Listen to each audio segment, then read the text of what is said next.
You gotta get your daylight. Okay, I've noticed on social media lately, there's becoming more awareness of seasonal depression. I found out I had seasonal depression kind of like through trial and error and kind of accident. I just started realizing like, you know what? I'm often depressed, but in the winter, it seems to be much more for certain. Turns out seasonal affective disorder, seasonal depression is a real thing. Seasonal affective disorder. It's so funny that, not funny, ironic that it spells out sad. And people tend to attribute it to colder weather. Well, as I've learned being here in Los Angeles, sunny California, one of the biggest factors of seasonal depression, there's several factors that scientists sort of attribute to it, but for the most part, it is lack of sunlight. We have shorter days, so the sun is coming up later and going down sooner. So you have less exposure to sunlight. And of course, the dreariness of gloomy days in certain areas of the world and also colder weather could also attribute to this. I have struggled with depression in general, not just seasonal depression, and I used to feel so helpless about it. But the cool thing, if I can call it that, about going through depression a lot is eventually, if you're clever enough, you start to pick up on the things that trigger it, and you feel less and less helpless because you now have some resources and tools to fight against it once you start picking up on the patterns. And if I'm honest, it has been hitting me hard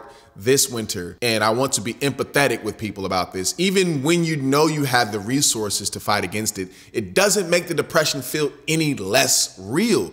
Even if you know that it's not a permanent thing or a thing that you have no control over, even if you're aware of how it comes, it doesn't make the experience of it any less real. So today I want to talk about 4 ways you can fight against your seasonal depression or help others. So the first step to fighting against seasonal depression obviously is awareness of it in the first place. Awareness. I know that sounds mad obvious. Not just general awareness, okay? I'm talking about, for me, it's become very specific. I understand it's not just the autumn. I know when autumn comes around, I feel a little more sad. But this year, this is my first time living in California for the fall and winter. And so my depression was a little more late onset, right? Because we don't really have like a fall in the sense of like the temperature changes where I like, even though it's actually lack of sunlight and the time that the sun is out, that's the sort of main driver of it. My body is triggered by the colder weather coming in that lets me know that the days are about to get shorter. I have this sort of pre-depression moment that goes into actual depression. This time around, it just kind of came, and what I've noticed is not just a general time frame, but kind of specific. If I can look back in my life, it's actually December that seasonal depression hits the hardest for me. And I think I know why. And it's maybe the same for a lot of people. Again, this is caused by lack of sunlight. Well, we have daylight savings that comes around in November, and the sun is now going down at an earlier time of day. And your body feels that, but not immediately. First, it's just like, oh man, this is crazy. Everybody's talking about it. Man, this is crazy. The sun going down at 5:30, man, this is crazy. And it's really just sort of like a ongoing small talk joke. But after a while, after a few weeks, your body begins to actually feel the effects of that. And so for me, that comes right around in December, typically mid-December. And then there's like a good chunk of time, usually through the new year. The new year sort of revives me a bit because it's exciting. This exciting moment sort of helps stop it to some degree. But there's typically, without that, there's about at least 2 or 3 weeks of just straight up like apathy and lack of appetite, suicidal ideation. I mean, these are all really telltale signs of seasonal depression. It was more highlighted for me this year because this is the first time that I wasn't actually depressed going into the season. The past year and a half or so has probably been one of the best mental health years I've had in my adult life. Like, I have not been happy this long in a very, very long time. And I just thought that this was gonna go on forever. I thought, I was like, man, I'm probably never gonna be depressed again. And then the seasons happen. Reasons that we're here. Reasons that I feel is just wrong. And now it was a bit more alarming because it's like, man, I've been so happy. What's going on? Well, it's seasonal depression, bro. So anyways, awareness. And what helps with awareness is journaling. When you're happy, journal. When you're sad, journal. And you can look at yourself like a scientific experiment and look at your documentation to see, okay, what was happening when I was feeling this happy? What was happening? What was I doing when I wasn't feeling happy? What time of the year was it? What time of day was it? What events were happening in my life? What city was I living in? All these things, you can kind of come to your own hypothesis, and preferably with a professional therapist. And the second thing is the big thing I just did is get off social media. Get off social media. It is basically fact at this point. We all sense it. We all intuitively know. Even though it's fun and it passes the time, we also know that too much of it is a big hindrance to our mental health. We know that, but there's also like scholarly journals and articles and stuff that are proof. They've been writing about this for years now, that it's not just social media, how much time, but even the amount of platforms that you are on. The more you are on them, it increases your chances of being depressed and having anxiety. So you go on these social media dives. When you come up out of it, you're wondering why you're feeling the way you are, because you were never paying attention to the thoughts that were coming along as you were scrolling. And now it feels like depression and anxiety came out of nowhere, but it never did. So what I'm doing right now, and you can join me in this, normally I try to do a social media break at the top of the year, January 1st, but I'm doing it a little sooner because this depression has really hit me. So I'm like, boom, I gotta get off social media. Right now, I've deactivated all of my social media except YouTube. So TikTok, Facebook, Instagram, and Twitter, I've deactivated all of those accounts. My manager just hit me up and was like, fam, we gotta figure out a better way.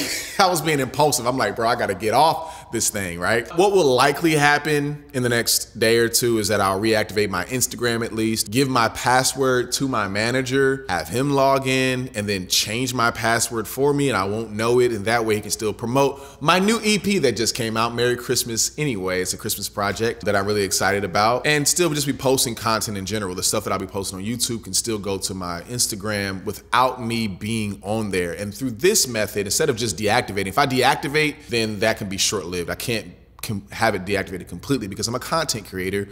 I eat off that. People who work with me eat off that. And so I can't get off that in that sense. But if I give my password to my manager and someone's posting on my behalf, that's much more sustainable. I can be off social media for months probably at this rate. So I'm really excited about doing that, of just getting off social media for at least 30 days and just recalibrating the brain, not needing the stimulation from my phone all the freaking time.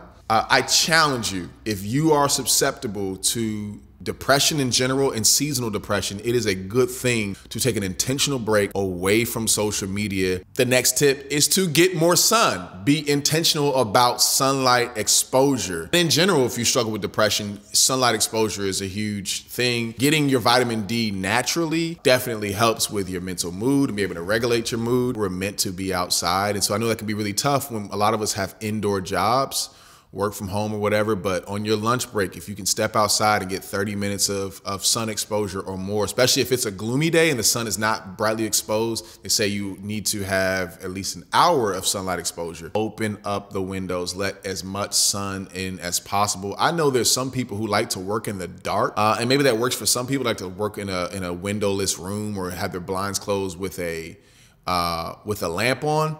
If you struggle with seasonal depression, that is not for you. It is not your savior. That also means if you're used to sleeping with blackout curtains and you want to have your room dark as possible when you wake up in the morning, that is also throwing off your circadian rhythm and limiting the amount of sunlight you can get. My last thing I would say is lean into social interaction, especially social interactions outdoors if possible. Winter has a way of making us stay inside. It's cold outside or it's raining or some places it's snowing. You're incentivized to cancel on those plans, especially if you're introverted. You was already trying to cancel anyway. Don't let it be 35 degrees outside. I'm really gonna cancel now. So it takes an intentional effort. It's an odd place to be because when you are depressed, you really don't want to be around people. You really just want to be at home, right? Or not so much that you don't want to be around people. You just want to be at home. You don't have any motivation to want to go out.